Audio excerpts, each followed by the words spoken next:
네, 국민의힘 김기현 후보가 긴급 기자회견을 열고 울산 땅 투기 의혹에 대해서 새빨간 거짓말이라며 반발했습니다. 하지만 다른 후보들의 김 후보에 대한 파상 공세는 합동연설회에서도 이어졌습니다. 한편 이재명 대표는 연 이틀째 윤 대통령과 검찰에 대한 강도 높은 비판을 이어갔습니다. 관련 내용 포함해서 김연아 전 의원, 서용주 더불어민주당 상근 부대변인과 함께 정치권 이슈 짚어보겠습니다. 어서 오십시오. 안녕하세요. 안녕하세요. 네, 지금 제가 말씀드렸던 것처럼 김기현 후보가 긴급 기자회견을 갖고 이 울산 땅 투기 의혹에 대해서 적극적으로 반박을 했습니다. 새빨간 거짓말이라며 법적 대응까지 거론을 했는데요. 주요 발언 내용부터 듣고 대담 이어가겠습니다. 울산 땅 연결도로 의혹은 전형적인 모함이자 음해입니다. 1,800배 시세 차익도 거짓말이고 연결도로 변경에 영향력을 행사했다는 것도 새빨간 거짓말입니다. 이 모든 음해와 마타도의 원인은 바로 민주당과 이재명 대표에게 있어서 우리 당 대표가 김계리가 되는 것이 가장 두렵기 때문일 것이라고 생각합니다. 여러 차례 제가 해명을 하고 설명을 했는데도 불구하고 해명이 안 됐다고 우기기 때문에 다시 한번 명확하게 이제는 보시고 들으시고 읽으시라고 해명해드렸습니다. 예정에 없던 기자회견이었습니다. 어떻게 보셨어요? 의혹 해명이 좀 충분했다고 보셨는지요? 근데 저는 김기현 후보의 이 땅 투기 의혹 자체가 조금 논리적으로 말이 안 맞습니다. 그 1,800배의 이익 추산이라는 것도 사실은 좀 사실에 근거하지 않은 얘기고 또 양희원영 의원이 과거에 이제 제기했던 것들을 그대로 갖다 쓰고 있고 지금 문제 제기를 하고 있는 후보들도 과거에 논란이 됐던 거에서 하나도 더 추가적인 사실을 더 얹지는 못하고 있습니다. 근데 여러분들 기억하실지 모르겠지만 2년 전인가요? 왜 민주당하고 우리 국민의힘에서도 LH 부동산 사태가 터지면서 국회의원들 전수조사를 통해서 부동산 투기 의혹을 한번 거론한 적이 있었고 근데 거기에서 처벌받은 사람 아무도 없습니다. 그리고 김기현 후보는 사실은 그 당시에도 논란의 대상으로 조사되지도 않았어요. 근데 이게 갑자기 왜 튀어나왔냐라고 보면 사실은 이제 내용적으로는 제가 봤을 때 큰 문제될 게 없는데 이제 그럼에도 불구하고 끊임없이 지금 이제 황교안 대표와 또 거기에 가세해서 안철수 후보와 또 지금 이제 천하람 후보까지 막 공세를 하다 보니까 이제 내부에서 그렇게 얘기한 것 같아요. 더 이상은 이것에 대해서 해명하지 않으면 뭔가 숨기는 게 있어서 해명 안 하는 것이 아니냐라는 오해를 받을 수 있으니 이제 해명을 한번 해보자 이렇게 내부 캠프 안에서 얘기가 있었던 것 같고 또 그 전에 그럼 왜 이렇게 해명을 안 했느냐라고 보면 일단 내용이 이렇게 본인 생각에 더 추가적으로 제기된 의혹도 없고 옛날에도 문제가 되지 않았던 건데 이제 선거에는 사실은 프레임 전략이라는 게 있습니다. 네. 유명한 책이 있죠. 코끼리를 생각하지 마라고 하는 책이 있는데 상대방이 건 어떤 이 프레임에 대해서 자꾸만 그것을 해명하다 보면 그 얘기를 하게 됩니다.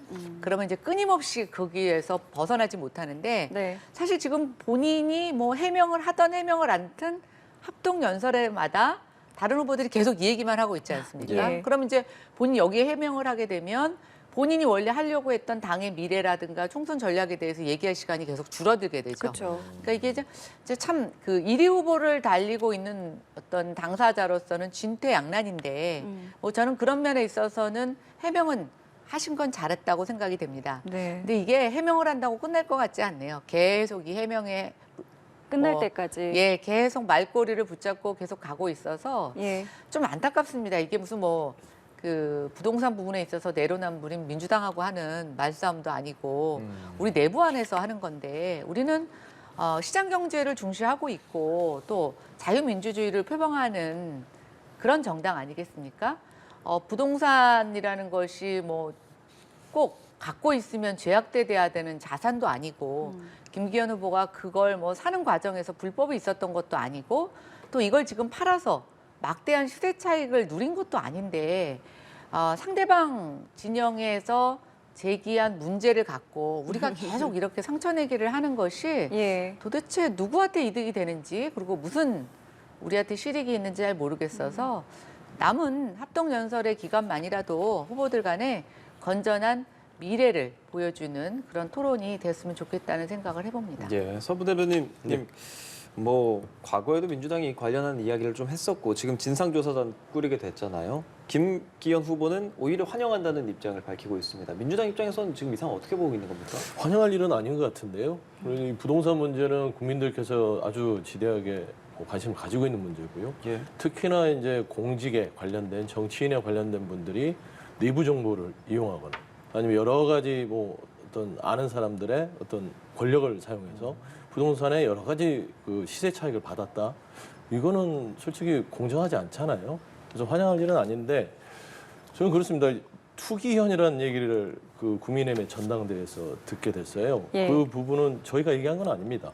그러니까 김기현 후보 자체가 얘기했던 KTX 부분 이거는 뭐 판결문에도 나왔지만 당시에 이게 아마 울산 MBC인가 여기서 보도를 했을 예, 때 예. 여기에 대해서 손해배상을 청구를 했습니다. 네. 김기현 후보가. 근데 네. 법원은 여기에 대해서 허위라고 보기 힘들다. 그러니까 이거를 손해배상 부분에 대해서 기각을 하죠. 그래서 말하자면 MBC 보도, 울산 MBC 보도를 나름대로 인정을 해준 꼴이 됐는데요. 이 부분에 대해서는 김기현 후보는 39채 압수수색을 받고 뭐 여러 가지 뭐 의혹을 다 털었다고 하지만 아직도 국민의힘의 전당대회를 보면 그 부분이 의혹이 해소되지 않은 것 같아요. 그리고 어제 기자회견도 보면 그냥 뭐 말하자면 새빨간 거짓말이다. 추상적이거든요. 뭐 생태탕 얘기 나오고 그렇게 얘기만 합니다. 그러니까 예를 들어서 터널을 밑으로 뚫든 옆으로 뚫든 집값이 떨어지는 그런 현상이 아니라 이 노선 자체가 처음에 기존 노선에서 왜 이 노선으로 바뀌었는지에 대한 명확한 얘기를 해주는 게 해명이죠. 그런데 그냥 와서 추상적으로 얘기하는 것들은 뭔가 좀 아직은 찜찜하다. 그리고 심지어 어제 보니까 이준석 전 대표가 또 거기를 내려갔더라고요. 네. 현장을요. 그래서 그 김기현 후보 자체가 그 임야를 샀을 때 목장을 39살 때 하려고 목장을 샀다고 얘기를 하는데 소 한 마리 키우지도 않는 그런 동네랍니다. 입증이 되는 거예요. 그러니까 금방 드러날 거짓말 부분에 있어서 해명 아닌 해명보다는 정말 국민적인 의혹으로 번지기 전에 전당대회에서 김기현 후보 자체가 이 부동산 투기 의혹, 이런 투기현이라는 이 별명이라 해야 되나요? 하여튼 이런 그 별칭을 떼내지 않으면 본인 스스로도 정치적으로 힘들고 전당대회 내에서도 별로 큰 효과를 보지 못할 것 같다라는 의미에서는 좀 이런 부분들은 좀 더 명확하게 좀 털어내고 가야 된다. 저는 그래 보고 있습니다. 예, 어제 다른 새 후보들도 이러한 회견에도 불구하고 뭐 여전히 김기현 때리기는 여전했는데요. 어제 있었던 발언 함께 좀 들어보겠습니다.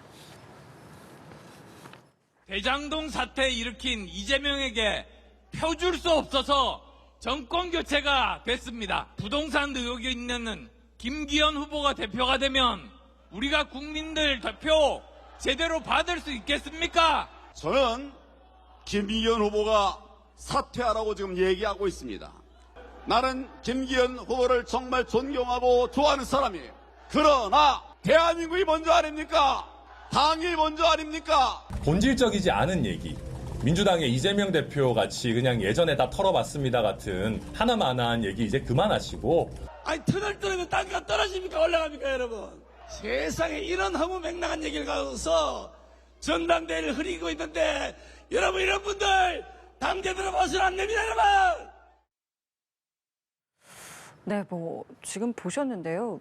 해명이 별 소용이 없나라는 생각이 들 정도인데. 그러니까 이제 내부 캠프에서 그런 얘기를 많이 했다는 것 같아요. 이게 해명을 한다고 네. 해명이 뭐 다 되겠느냐. 그리고 상대가 작정하고 지금 이제 꼬투리를 잡는 건데 네. 아까 이제 서영주 부대변인도 얘기하셨지만 이게 시세 차익을 얻은 게 아니에요. 아직도 갖고 있어요. 네네. 그리고 이것에 대한 가치는 이제 산지이기 때문에 사실 누가 사주기 전까지는 가치를 매길 수가 없습니다. 그리고 공시지가 자체도 사실 당시에는 100원에서 200원이었대요, 평당. 근데 지금 1,000원에서 2,000원 정도 하는데 그것도 공시지가인 거지. 실제로 뭐 누가 임자가 나타나서 사주기 전에는 네. 이 땅의 가치는 확정될 수 없는 겁니다. 아, 근데 어떻게 하죠? 투기를 했다고 해요, 사람들이. 네. 팔지도 않았는데 이익을 실현했다고 하고 그다음에 이제 노선 변경 얘기를 하시는데 아니 어느 누가 자기 땅 밑에 고속열차 터널이 지나가도록 그것을 원하는 사람이 있을까요? 그리고 자기 밑에 터널이 지나가는데 땅값이 오른다? 저는 둘 다 말이 안 돼요. 지금 예를 들어서 서울 강남에 GTX 공사가 멈춰 있습니다. 네. 왜냐하면 거기 그 동네 사시는 분들이 자기 땅 밑으로 GTX가 지나가면 네. 흔들린다, 땅값 떨어진다 이래서 지금 반대하고 계시는 거거든요. 예. 그럼 역으로 한번 생각해 보십시오. 그런 현상이 있는데 본인 땅 밑에 일부러 노선을 바꿔서 터널이 지나가게 한다? 말이 안 돼요. 근데 여기에 대해서는 어느 누구도 네. 다시 재질문하지 않습니다. 알겠습니다. 그러면 이 내용은 사실 뭐 저희가 여기서 계속 이야기해도 이제 같은 얘기가 나올 것 같은데 그럼 다른 후보들의 지금 어떤 상황들을 좀 짚어보면은 황교안 후보 같은 경우는 아까 이제 서 대변님이 말씀하셨던 그 과거에 패소했던 판결문까지 공개를 했습니다. 사실 황교안 후보는 과거에 그 과거라고 하기도 좀 그래요. 얼마 전까지만 해도 연대 얘기 나왔었는데 굉장히 공격적으로 지금 나오고 있는 이 모습 좀 어떻게 보고 계시는지요? 저도 참 안타깝습니다. 전당대회에서 상대 당의 후보가 아니라 우리 당 안에서 이렇게 진흙탕 싸움 같은 모습을 보이는 게 굉장히 안타깝고요. 예. 좀 울산 MBC 관련된 보도는 저는 정확하게 내용은 보지는 않았습니다만 예. 이제 기사를 통해서 보니까 이제 이때 이렇게 이 김기현 후보가 땅을 갖고 있었던 것에 대해서 MBC가 문제 제기를 한 것 같고 그 문제 제기는 일단 땅을 갖고 있는 건 사실이니까 그것이 손해배상을 이룰 만큼의 그 법적 싸움이 아니라고 해서 김기현 후보가 패소를 한 거지 네. 여기 패소했다고 해서 김기현 후보가 투기를 했다거나 이런 거는 아니거든요. 근데 참 이런 거죠. 이게 해명이 길어지면 사실은 꼬이는 겁니다. 근데 계속 해명을 하게 만드는 이 프레임이 지금 이제 황교안 후보 쪽에서 보내고 있는 사인인 것 같은데 내부로서는 참 저는 바람직하지 않은 것 같고 예. 이 부동산이라는 문제가 되게 민감한 문제이기는 하지만 네. 우리 당에서 이걸 갖고 특히 이재명 지금 대표와 비교를 한다거나 네.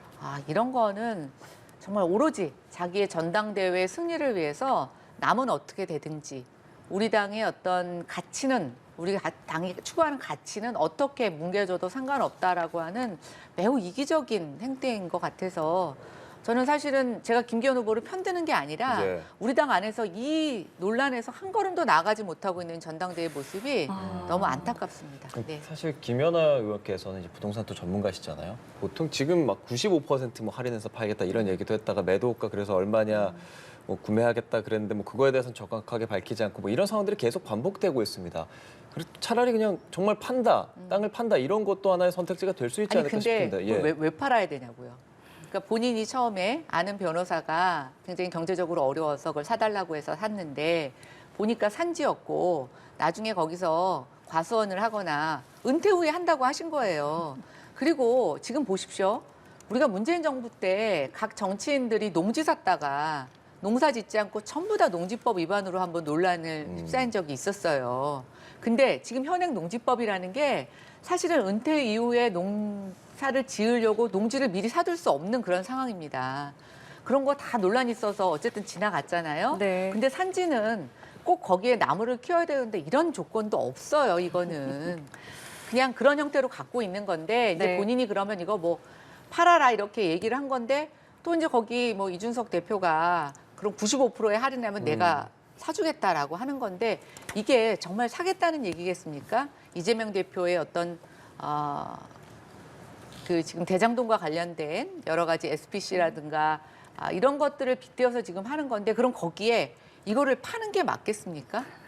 저는 그건 아니죠. 그러니까 그건 아닌데 저는 이렇게 생각해요. 누군가는 멈춰줘야 돼요. 그리고 전당대회가 얼마 남지 않았는데 지금이라도 이 문제가 아니라 앞으로 우리 당이 어떻게 해야 될지 이런 비전을 좀 보여주는 논쟁으로 좀 돌아갔으면 좋겠다는 생각이 듭니다. 예. 자, 김기현 후보 말은 좀 제가 보태야 될 것 같아요. 예. 왜냐하면 김기현 후보의 문제 자체는요. 이거는 전당대회뿐만 아니라 김기현 후보도 똑같은 방식으로 수사를 받아야 된다고 저는 주장하는 바입니다. 왜 그러냐면 울산 MBC 부분에 대해서 허위가 아니라고 했지만 지금 확인해 보면 김기현 시장 자체가 이 KTX가 지나가는 이 부분에 있어서 여기를 연결도로를 국비로 하겠다 이런 보도도 있었어요.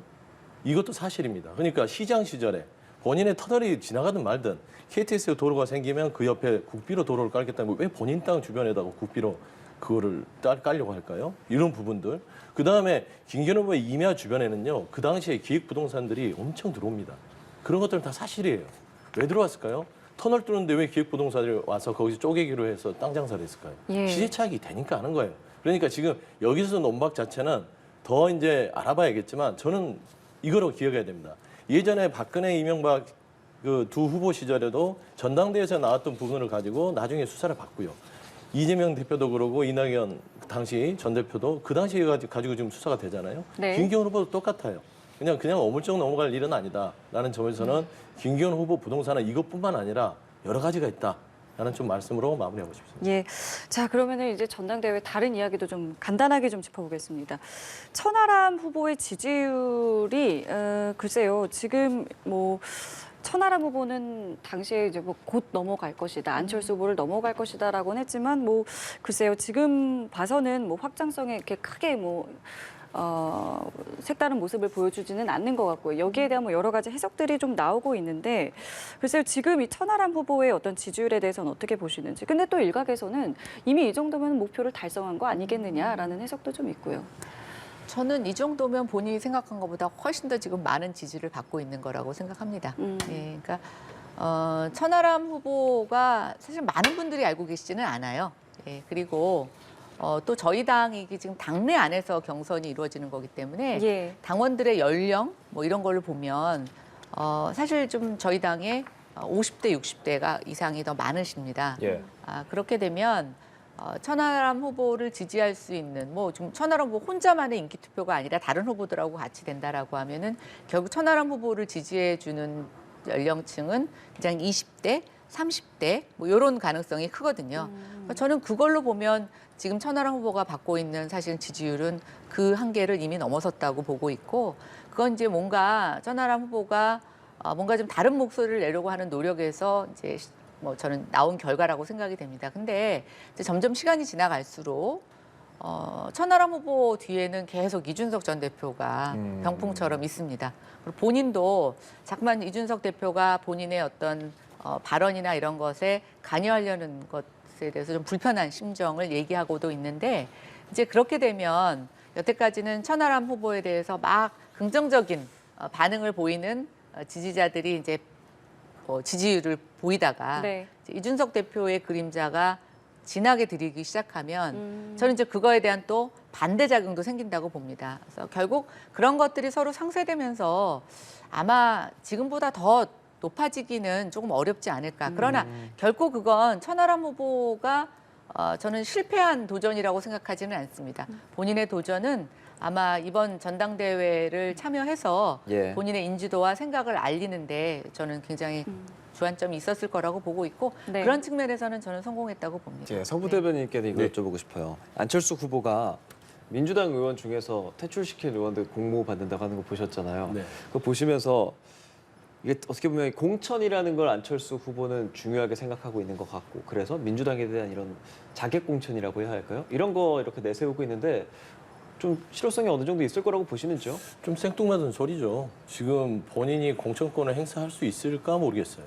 지금 현재. 지금은 전당대회에서 본인 지지율이나 신경 썼으면 좋겠다라는 말씀 드리고 안철수 후보 자체는요. 자객 공천 그래서 민주당하고 야당하고의 어떤 각을 세우는 이런 부분에 있어서 메시지를 낸 건 같아요. 예. 그래서 국민의힘 당원들에게 내가 총선에 승리할 수 있는 사람이고 그리고 야당과 선명성 있게 각을 세우겠다. 이런 의도인 것 같지만 제가 왜 생뚱맞지 않냐라는 생각이 드는 것은 본인 스스로가 정치를 이렇게 쭉 해온 걸 보면 본인 스스로가 저는 역할을 다 했다고 보거든요. 그래서 저는 자객들이요. 지금 김기현 후보도 자객이고요. 천하람 후보도 자객입니다. 내부 자객이나 신경을 쓰시지. 본인이 지금 야당의 자객 공천 아무 쓸데없는 소리다. 저는 그렇게 평가하고 싶습니다. 알겠습니다. 이번엔 민주당 이야기해 보겠습니다. 민주당 이재명 대표가 연이틀 대통령과 검찰을 강도 높게 작심 비판한 가운데 한동훈 장관도 이 대표를 비판하고 나섰는데요. 이야기 함께 들어보겠습니다. 법치를 빙자한 법치의 탈을 쓴 사법 사냥이 일상이 되고 있습니다. 정치는 사라지고 지배만 난무하는 야만의 시대가 다시 도래하고 말았습니다. 영원할 것 같지만 정권, 권력 길지 않습니다. 국경을 넘어서 오랑캐가 불법적 침략을 계속하면 열심히 싸워서 격퇴해야죠. 오늘 본인 혐의를 부인하는 취지의 기자회견을 1시간 넘게 하신 것 같은데요. 바로 그 얘기를 판사 앞에 가서 하시면 됩니다. 본인에게 제기된 여러 가지 소위 사법 리스크를 일거에 조기에 해소할 좋은 기회일 텐데 그걸 마다하고 특권 뒤에 숨으려는 이유를 국민들께서 궁금해하실 거라고 생각합니다. 네, 먼저 이재명 대표 이야기부터 해보겠습니다. 원래 예정된 시간이 30분 정도였다고 하는데 이제 1시간을 넘기면서 부당 청구에 대해서 설명을 했습니다. 발언이 굉장히 좀 세지고 있어요. 지금 이 모습 어떻게 좀 보고 계십니까? 일단 저는 이재명 대표가 굉장히 지금 압박을 느낀다. 그리고 되게 초조해 있다라는 것이 어제 표정과 단어에서 느껴졌고요. 저는 어제 기자회견 하신다고 그래서 혹시나 했습니다. 어떤 걸 혹시 근데 하셨습니까? 혹시나 기자회견을 통해서 예. 본인의 이런 사법 리스크를 본인 혼자가 책임지고 당에 부담을 주지 않겠다. 그러나 이번 구속영장에 대해서는 뭐 검찰에 부당함을 주장하시니 이번에 그 체포동의안 그 표결까지는 하고 그러나 그 체포동의안 표결의 결과와 관계없이 본인은 혼자 떳떳이 구속영장 실질심사에 임하겠다. 혹시나 저는 그럴 줄 알았어요. 근데 역시나 거친 발언과 또 굉장히 뻔뻔함이 느껴지는 그런 뭐 여당과 대통령을 비판하고 본인 수사와 관계된 거를 뭐 대한민국 전체의 어떤 뭐 수사를 받고 다 핍박받는 것처럼 그리고 정치가 실종되셨다고 하는데 저는 그렇습니다. 정치가 그러면 죄를 짓고도 힘을 가지면 용서받는 게 정치입니까? 굉장히 이재명 대표의 발언은 오해를 살 수 있는 발언을 많이 하고 계십니다. 그리고 그것은 역시나 본인이 과거에 했던 발언에 그대로 투영되면서 본인의 실체를 드러내시는데요. 뭐 본인 그러셨잖아요. 선거에서 지면 깜빵 간다. 그다음에 여러 가지 이 상황에 대해서 저는 글쎄 제 기대가 역시였구나라는 생각을 해서 좀 안타까웠다는 생각이 들고 이제 지금 갑자기 정치권에서 깡패 논란이 일고 있습니다. 예. 제가 왜 이렇게 깡패 논란이 있나 했더니 뭐 검사 출신인 대통령은 깡패를 많이 수사해 보셔서 깡패를 많이 아시는 것 같고 우리 이재명 대표는 깡패를 변호도 하시고 깡패와 같이 사업도 하시고 하셔서 깡패하고 아주 친하셔서 깡패를 잘 하시는 것 같습니다. 참 개탄할 일입니다. 예. 예, 기자회견 열었고 이재명 대표 많은 이야기를 했습니다. 근데 그중에서 이제 뭐 당대표직을 유지할 것이냐에 대한 것을 많이 관심을 갖기 때문에 근데 이재명 대표가 내놓은 발언들로 봐서는 기소가 돼도 이게 대표직은 유지한다라는 마인드를 갖고 있는 것 같고 하지만 뭐 조응천 의원도 그렇고 당내에서 계속 그 외에 이번에 부결돼도 그 다음은 어느 정도 결정해야 한다라는 목소리가 있는 것은 사실이거든요. 이런 의견들 당내에서 계속 지금 같은 단일 대우 언제까지 좀 갈 수 있을까요? 저는 쭉 갈 수 있다고 봅니다. 지금 현재 보면은 뭐 국민의힘이나 검찰, 그다음에 대통령실까지 나서서 야당 대표에 대해서 무자비한 검찰 수사를 하고 있는 건 사실입니다. 그리고 보면은 검찰 수사가 정당하다고 할 수 있을까라는 생각이 드는 이유가 이거 한 가지만 예만 들겠습니다. 이재명 대표에 대해서 대선 경쟁 후보였던 이재명 대표를 윤석열 대통령이 대선에서 이기시고 대통령이 된 뒤에 332차례의 압수수색을 했습니다. 332차례입니다. 이게 과연 정당한 수사일까요? 어떤 한 사람에게 30번도 아니라 332차례의 압수수색을 했다는 것은 이게 정적 제거가 아니면 무엇이겠냐 말씀을 드리고 예. 저는 솔직히 말하면 공정화 상식을 얘기하고 그다음에 수사권 가지고 정치보복하면 깡패지 검사냐라고 했던 윤석열 대통령이 과연 지금 정말로 깡패보다 못한 짓을 하고 있지 않냐라는 얘기를 할 수밖에 없는 겁니다. 야당. 그리고 이재명 대표 어제 얘기한 것도 마찬가지예요. 예. 말하자면 고치 부분이 아니라 국민들께서 오해 소지가 있으시니 검찰의 구속영장에 대해서 상세하게 반박을 하는 것이죠. 그리고 방어권을 행사한 것이죠. 그런데 거기에 대해서 당내에서는 다 동의를 했고요. 예. 의원님들께서 그렇게 하라고 권유를 한 겁니다. 예. 그러니까 뭐 조응천 의원이든 어떤 뭐 반대하는 분들도 의견을 같이 해서 이런 부분들은 국민한테 알려야 된다라는 부분이에요. 그다음에 두 번째 말씀드리면 한동훈 장관께서 이걸 바로 맞받아쳐서 네. 빈정대듯이 얘기를 하는 것은 옳지 않다. 너무 그냥 법무부 장관으로서 모든 걸 내려놓고 그냥 본인 벌써 정치인이 된 느낌이에요. 국민의힘의 대변인 같다. 어떤 발언이 가장 좀 문제가 됐다고 그러니까 보세요? 뭐 판사를 만나라. 법원에 예. 가면 되지 않냐. 예. 법원에 안 간다고 한 적 없습니다. 당연히 불구속 기소를 해도 재판장에 나가서 재판을 받잖아요. 그래서 법원을 갑니다. 하지만 검찰은 야당 대표를 인신 구속을 해야겠다는 그런 의도가 깔려 있는 거 아닙니까? 그러니까 구속영장을 청구한 거예요. 그래서 체포영장 동의를 국회에 넘어오게 해서 여야가 갈등을 빚게 만들고 과연 이런 것들이 검찰이 할 일입니까? 그리고 심지어 하나 덧붙이면 특검 얘기를 하는데요. 그러니까 죄 없는 사람을 죄 있게 만드는 것도 안 되지만 죄 있는 사람도 수사를 하지 않으면 안 됩니다. 특히 김건희 여사. 그렇게 얘기하잖아요. 주가 조작 부분들. 왜 수사하지 않냐? 때 되면 하겠다? 그런 것도 아니잖아요. 압수수색 한 번도 안 하잖아요. 소환조사, 수사. 최소한 압수수색 자체를 이렇게 형평성, 기계적 형평도 없이 한다는 것은 이거는 야당 탄압이 명백하기 때문에 이런 부분들에 대해서는 아까 말씀한 대로 내부에서 비판적 목소리는 있을 수 있으나 예. 단일 대우로 야당 탄압이라는 부분에서는 변함없다라는 좀 말씀을 드립니다. 일단 김건희 여사와 관련해서는 수사는 현재 진행 중이지 않겠습니까? 그러니까 봐봐요. 예. 수사를 하는데 예. 이재명 대표에 대한 수사는 소환 조사 부분이 좀 그러니까 문제라는 소환도 말씀이시죠? 그렇고 수사도 그렇지만 수사를 예. 하려면 압수수색 같은 것도 해야 될 거 아닙니까? 뭘 존중해 줍니까? 차별합니까? 예. 그러니까 야당 대표에서 특권 루이지마를 해놓고 대통령의 배우자라고 해서 수사를 하든 뭐를 하든 수사의 방식이 압수수색 아닙니까? 그러면 이재명 대표는 수사를 해서 332차례 압수수색을 하고 김건희 여사는 대통령 배우자니까 존중해서 압수수색을 0건 하고 과연 이게 맞는 수사인지 좀 이런 말씀 드리는 거죠. 예, 알겠습니다. 그 한동훈 장관의 발언에 대해서, 그러니까 뭐 발언 자체도 그렇지만 지적하신 것처럼, 그러니까 국무위원의 발언이 아니라 정치인의 발언이다라는 지적이 좀 나오고는 있습니다. 이 부분 좀 어떻게 생각하세요?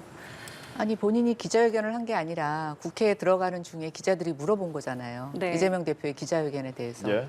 그럼 저 정도도 답변 못 합니까? 뭐가 틀린 말이 있습니까? 저는 굉장히 너무 자기 직업적인 성격의 발언만 하신 건데 왜 저게 정치적인 발언이죠? 구속영장 실질심사에 가서 저렇게 할 말이 많으시면 직접 가서 얘기하시면 되잖아요. 왜 저게 정치적인 발언입니까? 온 국민을 지금 대변해서 하고 있는 발언입니다. 그리고 어떻게 김건희 여사의 혐의와 이재명 대표가 받고 있는 혐의를 1대1로 대응해서 뭐 누구는 압수수색을 몇 번 하고 이렇게 비교를 할 수가 있는지 잘 모르겠습니다. 지금 주가 조작과 관련해서 관련자들 사실은 대부분 다 집행유예로 결정 나거나 끝났습니다. 그리고 아직 수사가 안 되고 있는 부분 하고 있겠죠. 그러나 그 당시에 수사에 있었던 금융감독원장이라든가 다들 얘기하고 있습니다. 문제가 없었다고. 그리고 자꾸만 물고 늘어지는 거 저는 기승전 김건희로 가고 있는 민주당의 행태가 정말 치졸한데요. 일단 범죄의 그 경중이 전혀 비교 대상이 되지 않고 있고요. 이재명 대표 뭐 300 몇 회 압수수색을 받았다고 하시는데 그게 이재명 대표 개인이 받은 겁니까? 아니에요. 이재명 대표와 관련된 사람들이 다 받은 것을 통틀어서 300 몇 회라고 얘기를 합니다. 그러면 한번 반대로 생각해 보십시오. 얼마나 많은 혐의에 연루되어 있으면 그리고 거기에 얼마나 많은 사람들이 이해관계로 얽혀 있으면 그렇게 구속수사가 이루어지겠는지 그런 거는 생각 안 합니까? 저는 민주당 의원들 다 국회의원들이시고 개별적인 헌법기관인데 이걸 이 정도로 봐도 그 혐의에 대해서 이재명 대표 말대로 전혀 무죄라고 전혀 자기는 관련이 없다고 하는 것을 믿는다는 말인지 저는 정말 이해가 가지 않고 이걸 오히려 정치적으로 지금 대응하고 있는 것은 민주당이죠. 지금 정치 압박, 정치 보복으로 끌고 가야 예. 무너지고 있는 이 지지율에 대해서 뭔가 대항마가 있기 때문에 실력으로, 정책으로 대응할 수 없으니까 이걸로 이용하고 있는 거 아닙니까? 정말 안타깝습니다. 역사가 어떻게 판단할지. 그리고 이재명 대표가 정말 법정에 서는 날 민주당 의원들이 어떻게 돌변할지 저는 정말 기대가 됩니다. 예. 자, 그리고 검찰이요. 이 얘기도 좀 짧게 할게요. 민주당 기동민, 이수진 의원 그리고 김영춘 전 의원을 라임 사태 이제 주범이죠. 김봉현 전 스타모빌리티 회장으로부터 정치 자금을 받은 혐의로 기소를 했습니다. 일단 해당 의원들은 이거 건폭이다라면서 일단은 부인을 하고 있는데요. 이 사안 좀 어떻게 보고 계십니까? 뭐 그것도 법정에 가서 다퉈봐야 되겠죠. 그러나 이제 모 의원의 양복 얘기는 사실은 좀 오래전에 기사가 됐었죠. 예. 그래서 근데 이제 양복뿐만이 아니라 금품을 전달받았다는 것이 이제 뭐 어느 정도 혐의가 있어서 진행되는 것 같고요. 참 안타깝습니다. 그 라임 사태나 이런 대국민을 대상으로 정말 그 돈을 갈취한 사기 사건 아닙니까? 근데 그런 사람들에게 저렇게 연루됐다라는 건 도대체 그 사람들에게 어떤 혜택을 주고 어떤 청탁을 받았는지 조금 의심이 갑니다. 저는 뭐 법정에서 네. 판가름 날 거라고 생각하지만 어쨌든 저런 불미스러운 일에 연루된 것, 특히 그것도 집권 여당일 때 의원들이 연루된 것에 대해서 네. 매우 안타깝게 생각합니다. 네, 서 부대변님은 이 사건 좀 어떻게 보셨어요? 이 사건 전에 한동훈 장관 얘기를 하려고 그랬더니 예, 짧게 좀 말씀하시죠. 한동훈 장관 같은 경우는요, 뭐 할 말 했다고 그러는데요. 한동훈 장관 내년 4월까지 좀 기다리셨으면 좋겠어요. 아직은 법무부 장관이시니까 예. 거기에 맞게끔 처신하시고 예. 좀 원로 정치인들도 그러시더라고요. 좀 철 좀 넣었으면 좋겠다라는 말을 하시는데 그런 말씀을 좀 가늠하고 싶고요. 그다음에 옵티머스 부분, 김봉현 라임 예. 이 부분에 있어서는 김봉현 씨가 어떤 죄질이 나빠서 구속이 된 건 맞습니다. 이 관련돼서 기동민 의원이나 뭐 이수진 의원 몇 명 있는데 다 민주당 의원들입니다. 예. 왜요? 왜 민주당 의원만 있죠? 그러니까 거기에 대해서도 저는 형평성이 안 맞아요. 김봉현 씨가 당시에 옥중서신에 보면 예. 국민의힘 정치인들에게도 로비를 했다고 했는데 수사가 이루어지지 않습니다. 결국에는 검찰이 결국에는 야당만 계속해서 수사하는 부분들이다. 그리고 기동민 의원 자체도요. 보면은 뇌물 부분에 있어서 얘기하지만 어제도 입장문을 밝혔잖아요. 그 시간에는 나는 다른 데 있었다. 알리바이가 있었던 거예요. 그럼에도 불구하고 불구속 기소를 했고 이수진 의원 자체도 본인 스스로도 해명을 할 때 이 부분은 받은 바가 없다고 부인을 하는 자체인데 과연 김봉현 씨가 했던 옥중 입장문을 검찰이 받았는지 근데 그게 좀 번복되지 않았습니까? 본복이 아직은 안 됐습니다.